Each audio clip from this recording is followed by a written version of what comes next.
But I do want to pivot to events in Europe today, where you had, I reported earlier that the Pentagon was moving to block the sale of certain weapons to Europe, which it deems in short supply here in the U.S., and all of that while Estonia today, a NATO ally, said that Russian military planes hovered over its airspace for an unprecedented 12 minutes. Now, Russia, of course, denied that was the case. And it came a day after President Trump was in the UK on Thursday and acknowledged that Vladimir Putin, Russian President Vladimir Putin, in his words, let him down. We have the clip right here. The one that I thought would be easiest would be because of my relationship with President Putin, but he's let me down. He's really let me down. You know, war is a different thing. Things happen that are very opposite of what you thought. You thought you were going to have an easy time or a hard time, and it turns out to be the reverse.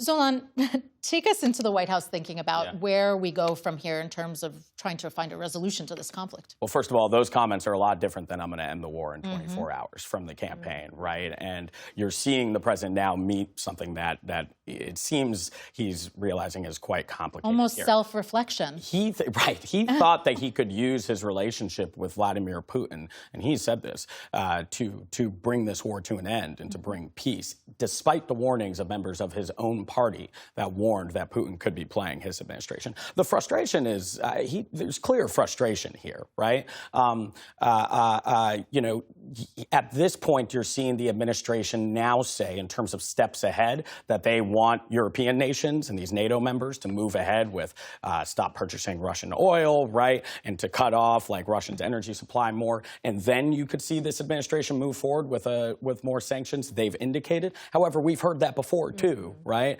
The amount of times that the president has said, "I'll do something in 2 weeks," just to not have it happen, it's sort of been Groundhog Day. So there's definitely frustration there. I mean, Asma, is peace out of reach at this point? The president seemed so optimistic when he left that summit with Vladimir Putin in Alaska. Yeah. Where do we stand in terms of the reality? I think over the last several months, when you look at the president and his comments, it feels like there's a lot of ups and downs. This is one of the down moments, it feels, for him in terms of his optimism of ending the war. And it's one of the moments in which he seems to suggest, he says in his own words, he's been let down by Putin. But look, I would say there have been moments in the past several months where he's also called on Vladimir Putin publicly on social media to stop, where he seemed disappointed.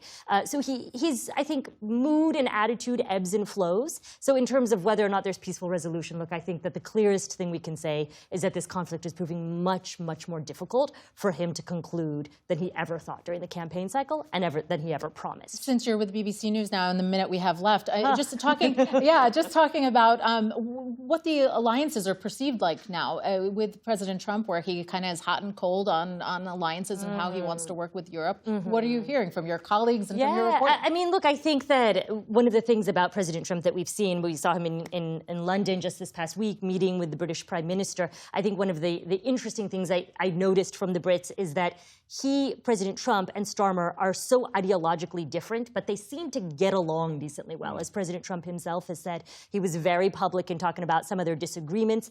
One big one we're going to see on display next week, where the Brits are likely to announce that they will recognize a state of Palestine, and the Trump administration has been very clear in their opposition to that. But I think one of the things about Trump is you see he likes certain people, and he seems to like certain world leaders, and that helps him sort of believe that he can have these possible dialogue and disposition with them. But I think it's sort of TBD on Trump and how he gets along with the rest of the world. Definitely TBD. We're going to have to leave it there. Thanks to our guests for joining me, and thank you at home for watching us.